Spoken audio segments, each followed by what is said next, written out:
Today, I'll be showing you the strategies retirees can use to minimize or even eliminate taxes on $200,000 of retirement income.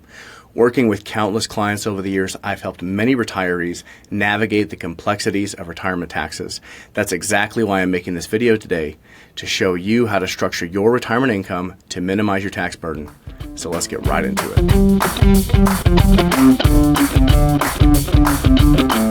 In today's video, this case study is going to focus on tax planning and retirement, and I've built into this case study several different tax strategies, kind of packed them all into this one scenario to really give you a good idea by watching this video. What are some of the tax strategies that are available broadly to people in retirement?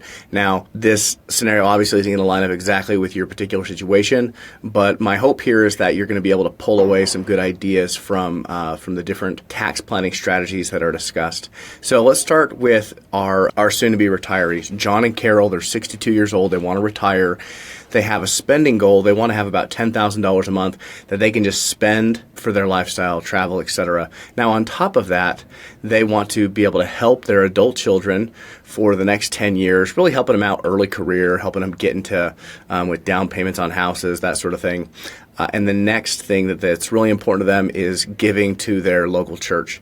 The church they go to runs a food pantry in their town, and they've always supported it, and they really want to make sure that they're able to do that. So breaking down the dollar amounts, they want to have about $10,000 a month for themselves, $2,000 a month to go to their church, $2,000 a month to each of their children. Rounding up, just over $16,000 brings us to $200,000 a year of spending or of income that they're going to need to just kind of do what they need to do. So let's look at what are their assets. We start with a retirement plan. We start with what are the financial resources. So what do they have? John and Carol have $2.3 million of investments and retirement funds. $1.5 million is in a taxable brokerage account, so a non-retirement account, just a brokerage account. And then each of them have $400,000 in pre-tax IRAs. In addition to this, they also own a rental property. Still has a mortgage on it. They're paying some interest. However, after all expenses, they're able to bring in $4,000 a month of cash flow of income into the household. On top of that, they've both worked, they both have Social Security benefits, so you'll see that coming up during the video. Now, when the emphasis of this video will be on is tax planning strategies. So I want to talk about, first, how do you create a retirement tax plan? Well, in my perspective, a retirement tax plan is just a piece of a overall retirement income plan. Once somebody has established, seeing what their retirement paycheck is going to be, what is their spending capacity based on their assets and their income sources, etc. Now, next step is once they've factored in different goals or unique things about their situation, like spending things they want to do or other important things about their financially they want to kind of account for. Then that third step is really taking that plan and looking at different strategies available to optimize the plan for taxes. For the tax planning process, what I do is I start by mapping out cash flows for the retiree from the beginning all the way to the end of retirement. And if you're still working, I'll also map out your current income. And then let's say that you're not going to retire for a couple of years. You'd map out your expected income for the years kind of pre-retirement. By mapping out all of your cash flows, your likely income, for basically the rest of your life, you're able to then visually see if there are any planning opportunities. For example, is your taxable income really high now and really low in the future, or vice versa? Or are there different kind of just natural low points of taxes or higher points for taxes? And once you've mapped out these cash flows and you've observed these, how your income is likely to happen over time, you can then see really quickly maybe some low-hanging fruit, just some strategies you can do to reduce taxes overall. Tax planning is a tool that's used in order to, what is the purpose of this? Well, save taxes, right? But it's in service of your broader retirement goals. So, when we go about tax planning, the objective here isn't to just say, oh, what's the lowest taxes I could possibly pay? And it can be even more short-sighted if you were to say, how do I create my plan to pay the least amount of taxes this year? Tax planning should ultimately be in service of your income plan, your other financial goals and financial well-being.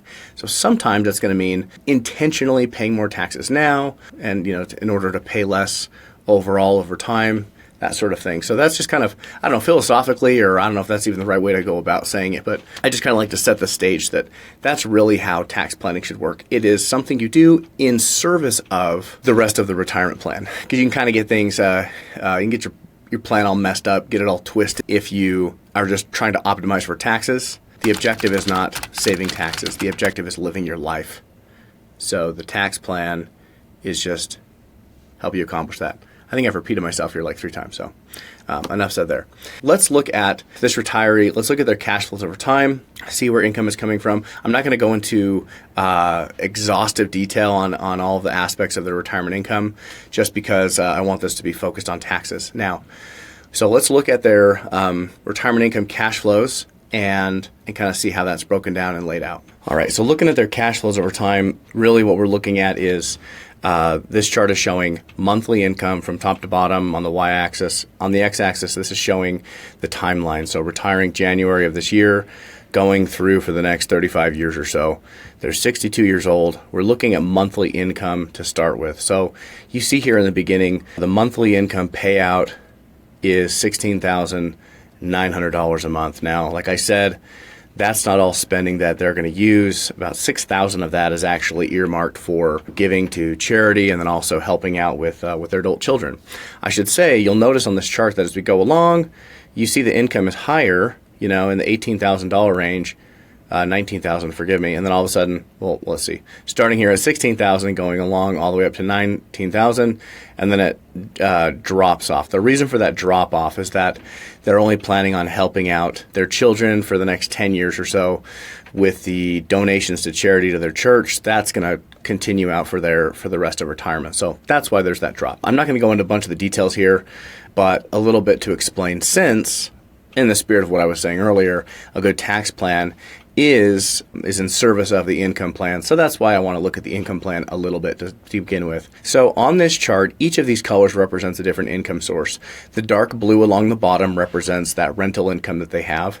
This purple that you see that kind of dominates the first 10 years of retirement, this is coming from distributions from the portfolio. Now on this chart, you're not seeing a breakdown of whether or not this is coming out of the taxable account or the IRA account. We'll get to that here in a minute. But just kind of generally at a big picture, this is coming out of the portfolio. Now, as we go along, you can see that once we get here to age 67, John is going to claim his Social Security benefit. With John and Carol, Carol's full retirement age benefit is slightly higher than John's. And so in this situation, to maximize their income over time and the plan, we're going to have Carol delay her benefit until age 70, since she has the higher full retirement age benefit. John will claim his at 67. And so you see here, John claims this light blue, $3,500 a month. We go along. Once we get to here, Carol's Social Security kicks in now because it's delayed and because we're looking at inflation adjustments between 2025 and 2033. Her Social Security benefit, expected benefit's about $5,300. When you look at Social Security, that's just an aside. I've some good questions on the YouTube channel about this. Those numbers are going to be higher than what you see as far as like the max Social Security benefit for a 70-year-old right now. That is because this is projecting out into the future and building in cost of living adjustments.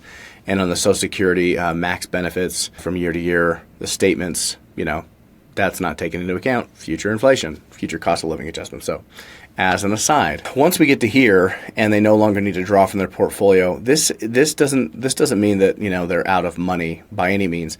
Really, all this is saying is that their income plan no longer depends on taking money from their portfolio. So they may choose to take money from their portfolio, but they don't have to. They're able to meet their spending goals, all of their objectives from just their guaranteed income sources, the rental property, and from Social Security. Now that we've created this retirement income roadmap, we have a good idea of what is a realistic retirement paycheck to take care of everything.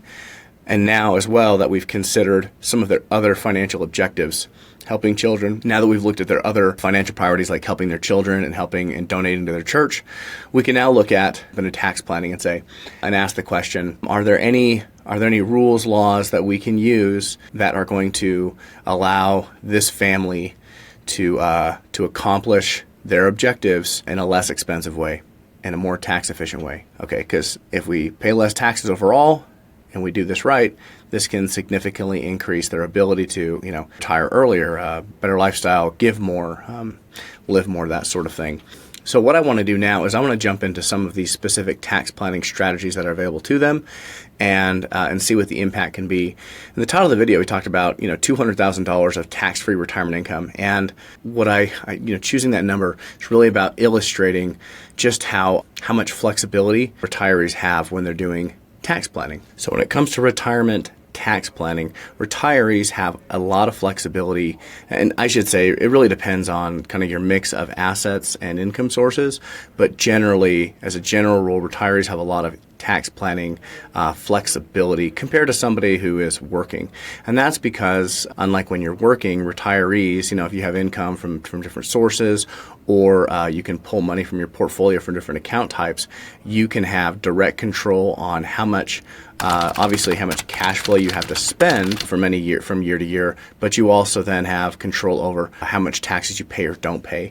And it's going to come across maybe a little confusing, or it could. So I just kind of want to clarify one point, which is when I'm talking about income in retirement, there's different ways we can use this term. So when I talk about when you're in retirement, we kind of have to differentiate between cash flow that's coming into your home, into your checking account that you can spend, which, in a certain sense is income, right? It's money coming in, you can spend it. That sounds a lot like income. But in another sense, income that you receive, usually that's also in reference to taxes. So money comes in and you have to report that receipt of money and pay taxes on it. But not all dollars that you receive in retirement are going to be income from a tax perspective, or they're going to be, they're going to be non-taxable income. They're dollars coming in to your household for the purpose of spending or doing something with, and but it's just not going to show up as something that gets reported to the IRS. Let's look at John and Carol, some of the things they want to do, and some of the tax tools they have available to them. And then also some of the dangers or some of the things they have to really be aware of so they don't mess up. So first of all, for John and Carol, since they're retiring at age 62, the first tax thing they have to look at is whether it makes sense for them to manage their income so they can qualify for health insurance subsidies. Before, your health insurance and taxes had nothing to do with each other, but through the Affordable Care Act, those two topics have become intertwined. And so with John and Carol doing their plan, there's significant savings to be had to the tune of about $2,000 a month of saved health insurance premium. So essentially, government paid free health insurance in a certain sense if they manage how much income they are recognizing. So between age 62 and 65, 62, 63, 64, that's something they have to be aware of until they turn 65 and can switch over to Medicare. Now, staying on the theme of health insurance and taxes, when it comes to Medicare, also the amount that you pay for your Medicare premiums, your Part B premiums, is impacted by your amount of income. So there are surcharges for Medicare. You have to pay a higher premium if you go over certain modified adjusted gross income tax thresholds. And so when it comes to even once you're on to Medicare, although the restrictions are not as great, you have a little more flexibility. You can have more income before you have to start paying, more for your Part B premiums. It's still something that needs to be considered. Okay, so these are some kind of retirement considerations as it relates to healthcare and taxes. Other consideration from a tax standpoint is how are each of their income sources taxed?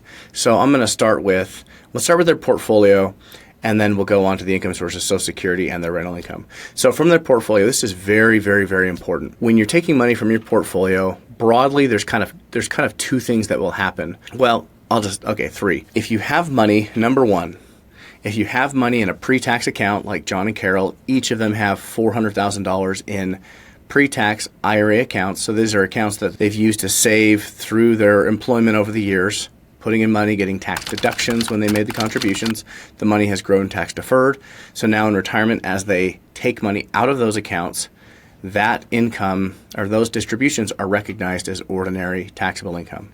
So that's for pre-tax IRA account. The next type of portfolio income stuff that we have to look at, that's a technical term, portfolio income stuff. Yep. That's that's the right term. So when it comes to the other kind of broadly other category of portfolio income are the rules that pertain to a brokerage account, a taxable brokerage account. So within a brokerage account, you have different types of tax rules happening. So number one, when you put new money into a brokerage account, that money, I guess I could think of some exceptions, but normally when you put that money in, it has already been taxed. So if you put $100,000 into a brokerage account, this is $100,000 that you've saved up over the years, took it out of a savings account, for example, moved it into an investment account.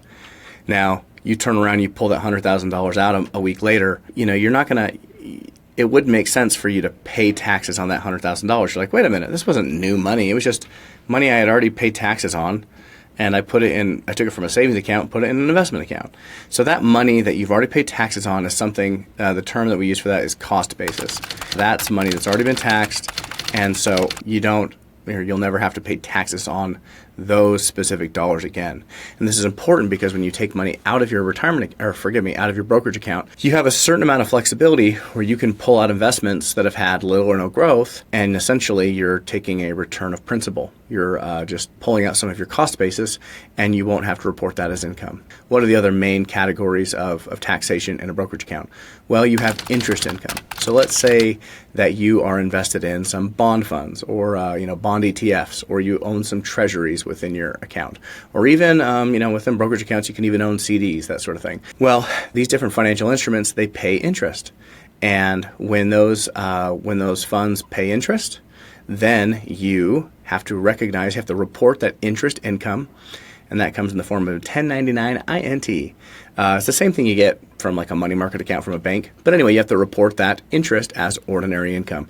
Now, there's municipal bond interest that has some different tax rules. I'm not going to even touch on that for this video. The next form is dividends. So when you own equities, whether you own stocks directly, like you own Microsoft or you own some Apple shares or whatever, and those companies pay a dividend, you have to report that dividend income for taxes in the year that you receive the dividend. So it doesn't matter if you reinvest the dividend or not, you still have to recognize it when it's received. One of the key differences between the retirement accounts and the brokerage account is the whole mechanism, or the whole triggering event of taxation with a retirement account is the time when the money leaves the account. That's when the taxable event happens. In the brokerage account, to a certain extent, it doesn't matter if you're taking money in or not. It doesn't matter if your stock funds or bonds or bond funds pay a dividend and interest. It doesn't matter if you take that interest and dividend income out and spend it, or if you kept it in the account, or if you kept it in the account and you reinvested it into those same investments or other investments. Regardless of what you do with that income, dividend or interest, you still have to report it and pay and recognize it for tax purposes. Now, when it comes to dividends, you have two categories. You have qualified and non-qualified or regular dividends. Regular dividends are taxed the same as interest, just ordinary income based on your wherever you fall within your tax brackets. But qualified dividends are taxed at a preferential rate, a long-term capital gain rate. Now, I'll talk about long-term capital gains, and I'll bring it back to qualified dividends. The next way that you can earn money within a brokerage account, and for purposes of taxes, is through capital gains or capital losses. This is essentially you buy an investment, and it goes up in value, right? It's not because it's paid a bunch in dividends and you've just built those up over time. It's just simply the value of those shares is greater than what you paid for it. So when you sell those investments, you'll have to recognize a capital gain.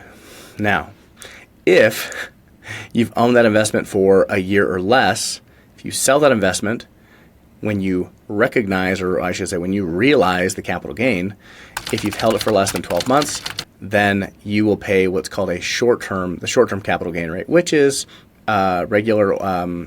is the same as ordinary income or interest or non-qualified regular dividends.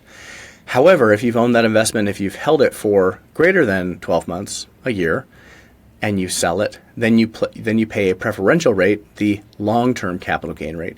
It's a lower rate, and that lower rate is the same low rate that applies to qualified dividends. And depending on your tax brackets, I'm not going to go into it right now, you can just Google it and look it up. But basically, whether you're depending on whether you're a single filer or married filing jointly, you can have quite a bit of income completely tax-free if it is long-term capital gain recognition or qualified dividends. So these are really powerful tools that you have at your disposal in order to manage your tax liability in retirement. The next thing that we'll look at are their income sources. So they're going to receive both Social Security income and rental income.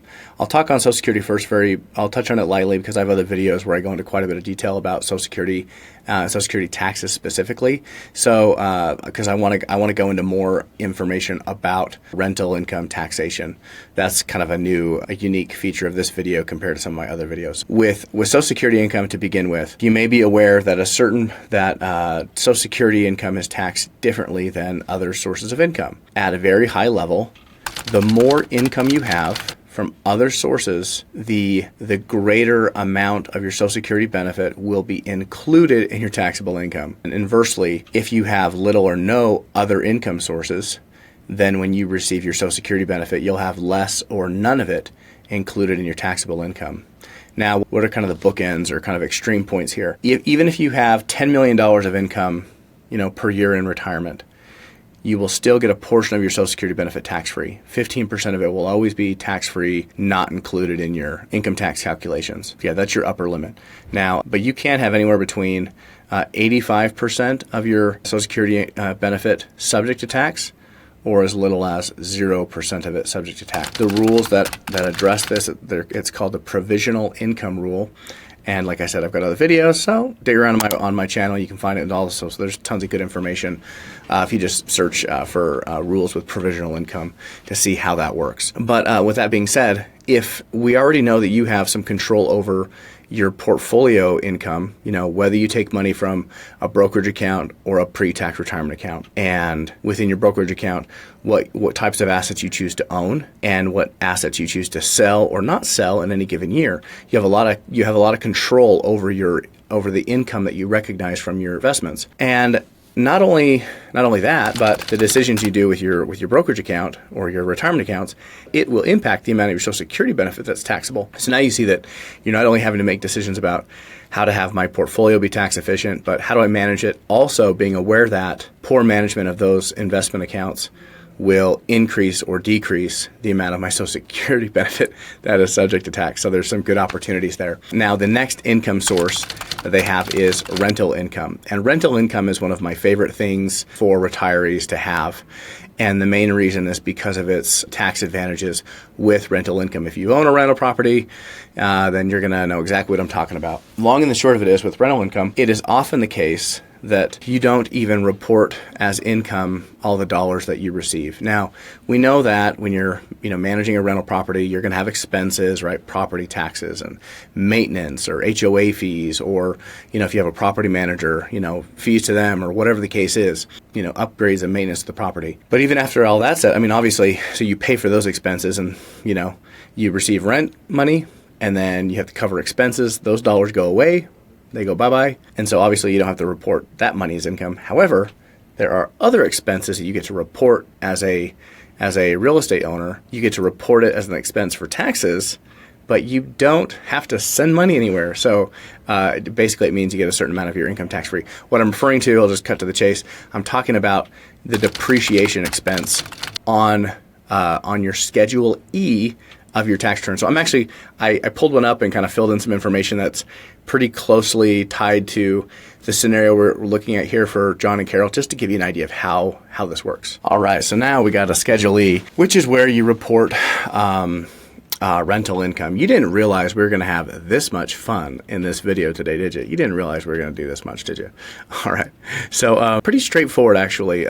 But this is really important to understand. So when you're thinking about preparing for retirement, or if you have a rental property, do we keep it? Do we sell it? Do we use it? Do we not use it? This is very important and I think helpful information. So looking at this, you got A, B, and C, which is basically you can include more than one rental property on this same Schedule E. You need more, you can add to it. But we're just going to look at one rental property. So property A is the rental for John and Carol.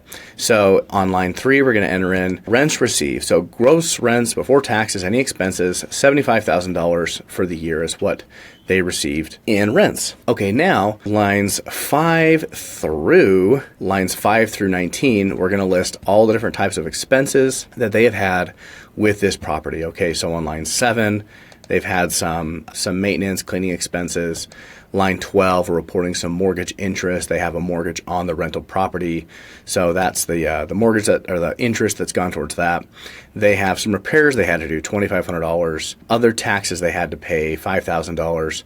And then here is the big one, line 18, $25,000 depreciation. So specifically with residential real estate, what depreciation is it's your ability to harvest. The IRS allows you to recoup some of your investment into a piece of real estate year by year as you go along. So every single asset for the IRS has a different rate at which they are depreciated. So each one has a different depreciation schedule. And for residential real estate, the schedule that it follows is 27.5 years. So what that amounts to is a little over 3% per year, the value of that property when you purchased it, and then also improvements you make to the property, but I won't get into that for this. Kind of beyond the scope. You get to use as a deduction. So you do the math on this, their property is worth about $680,000. And so they brought in $75,000 of income.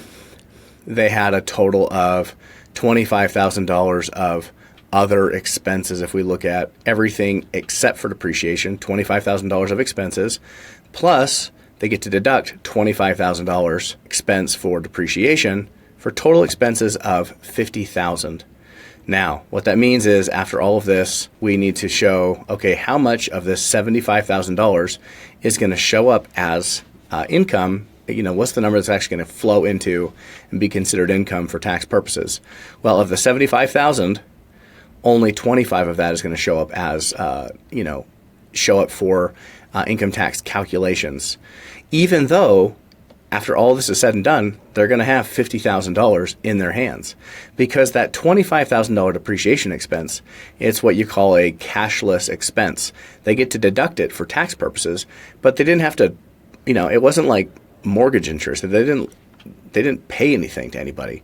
So they get to count a deduction, but they didn't have to pay anything out of pocket for that year. So this is where rental real estate can be a very powerful retirement tool, income source, is because of this inherent tax benefit. So essentially off the bat is after all of their expenses from their rental, it's about 50% of the income is tax-free. So you got $75,000. Now, a third of it is going towards fees, maintenance, mortgage interest, etc. Now, they're left over with $50,000, but they get to deduct depreciation and only report $25,000 for purposes of taxes, even though they have $50,000. So, basically, 50% tax-free income. I know it's not perfectly, doesn't exactly work out that way, but essentially, that's what's happening here. So rental real estate, very powerful tax planning tool. So now you're starting to see maybe how with all these different pieces, how they can have $200,000 a year of income and pay little to no taxes. So now let's flip back to the retirees' income plan and see how that works out. All right, we're back with John and Carol, and we're looking at their overall household here. So it's a good overview page. They've got $200,000 of income, a little over it. Their assets, like we talked about, they have the different income sources. And so you can see here, we'll start with income sources. You can see that their other income, this is from the rental, about $50,000 for the year. Now, like I said, not all of that shows up as taxable income, only about half of it because of the depreciation expense. So we're already doing really well here. Now for portfolio income, we have the option where they're old enough, they could pull the money directly out of their IRA, to generate their cash flow. But we've mapped it out. I'll go into that detail here in a minute. We mapped it out, and so for the first couple of years, we're not going to lean into pulling money out of the IRA account either to spend or to convert it to Roth, because prioritize getting those tax benefit for affordable health insurance through the Affordable Care Act. You can see that in the beginning of their retirement plan, most of their portfolio withdrawals, in the first year, it's all coming from the brokerage account. So we've talked about income sources. Now let's look at some tax strategies that are associated with their expenses.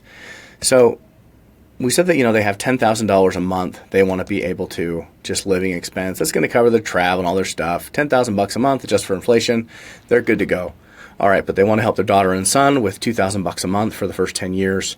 And then they want to donate to their church and the food pantry for basically the rest of their lives, inflation adjusted, about $2,000 a month, $24,000 a year.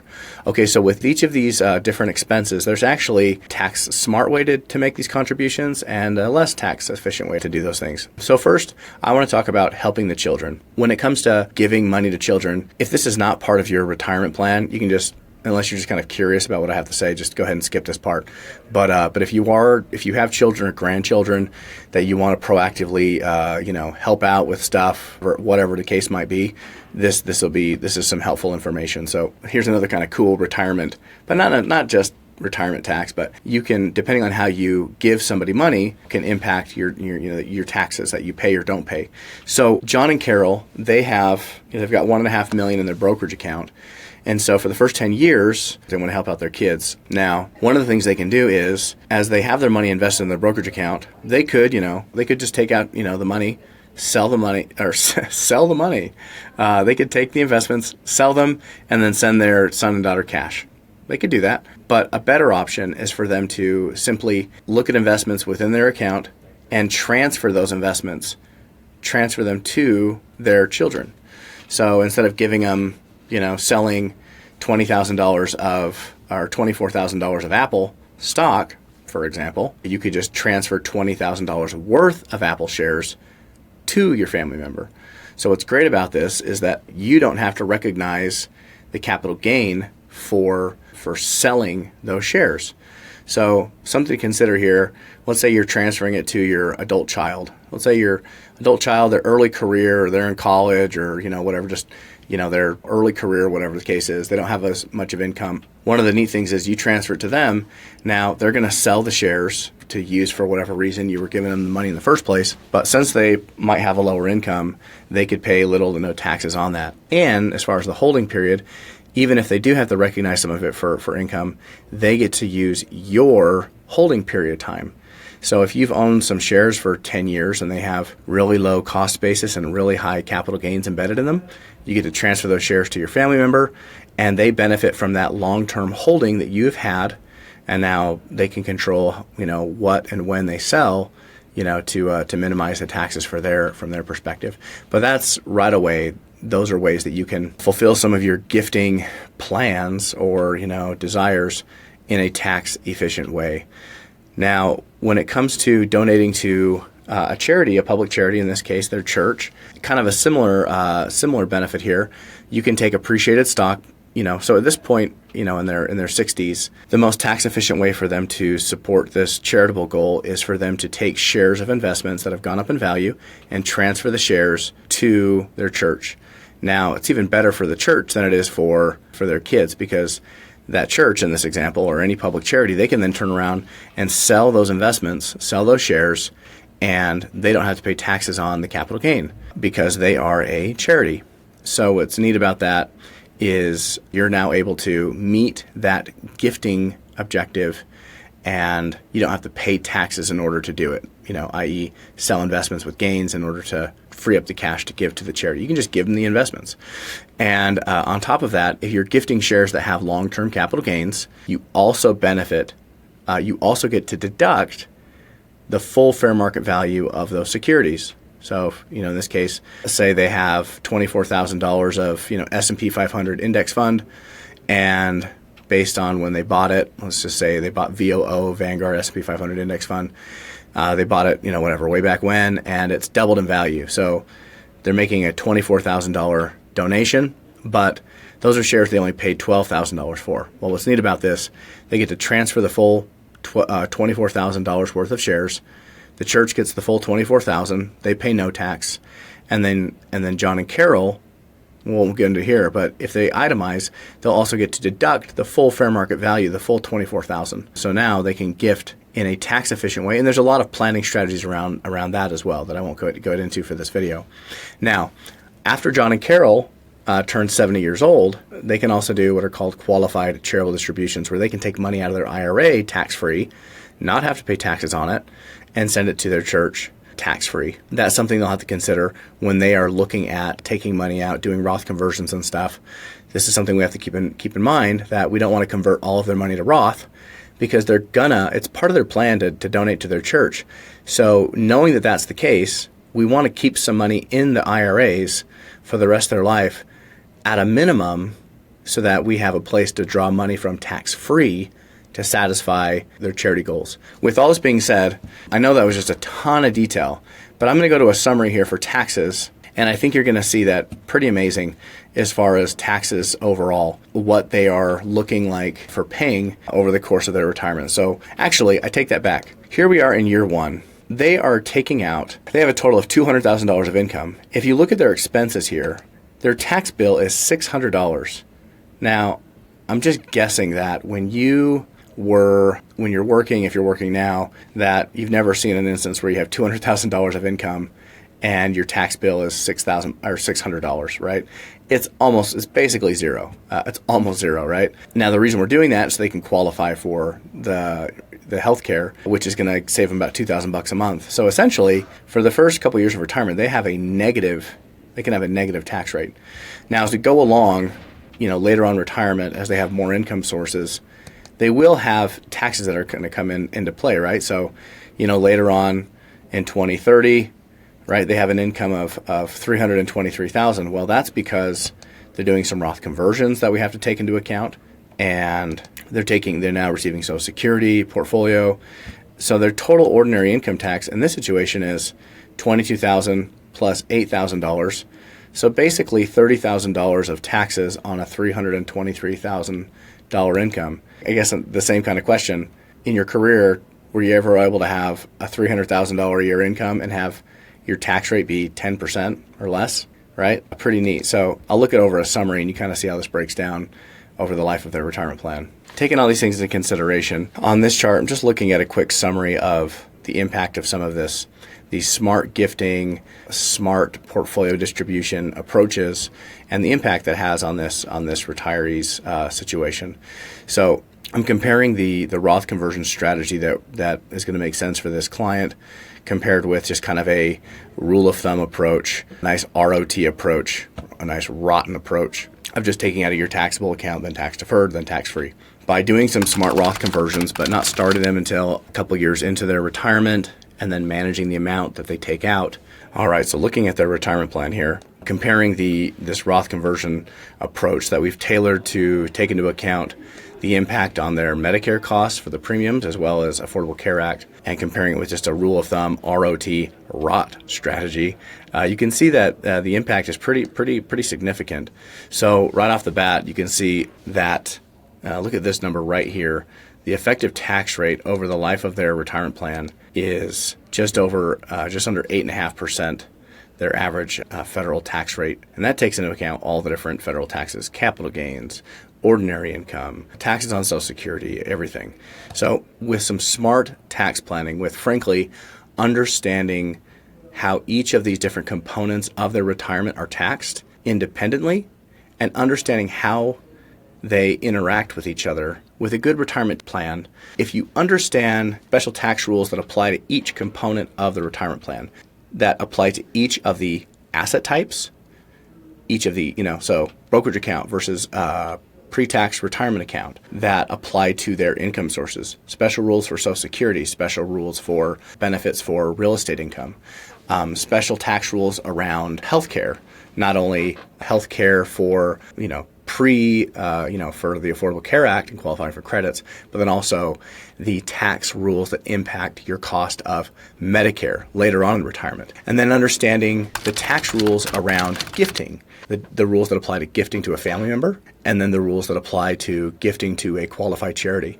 So when you understand the tax rules that apply to each one of these assets and income sources, you then look at how do they interact with each other, because we don't look at things in isolation. Each one of these components impacts the other. So how do these rules impact each other? And with that understanding, all of these rules and all this knowledge, it then has to be, it's subordinated to the income plan and to your ultimate plans for retirement. We don't just do tax planning to find the magic lowest number. But we start out with your income plan. You start out with what are your objectives, what's going to make your life in retirement the best for you. And then let's go about and figuring out how to how to move around all the different pieces on the chessboard to get the most out of your retirement plan. Tax planning to serve you. I hope this has been really helpful. I know there's a lot of detail, kind of a long video. My goodness, if you're still watching at this point, that's heaven help you. I don't know. Anyway, a lot of fun going through this. I hope it's been helpful. So I will catch you next time. Now that you understand these powerful tax reduction strategies for retirement, what continues to amaze me after years of retirement tax planning is how few retirees realize if they are actually on track. In my practice analyzing thousands of retirement plans, I consistently see clients who think they're doing everything right, but haven't properly assessed their overall retirement readiness. I've discovered that retirement success isn't just about tax strategies. It's about having a complete picture of where you stand. If you want to see exactly where you are on your retirement journey, I've put together a retirement quiz that will help you understand if you're truly on track. Just click the link below, fill out the quiz, and within minutes, you'll have personalized recommendations of your retirement situation. And I'll see you in the next one.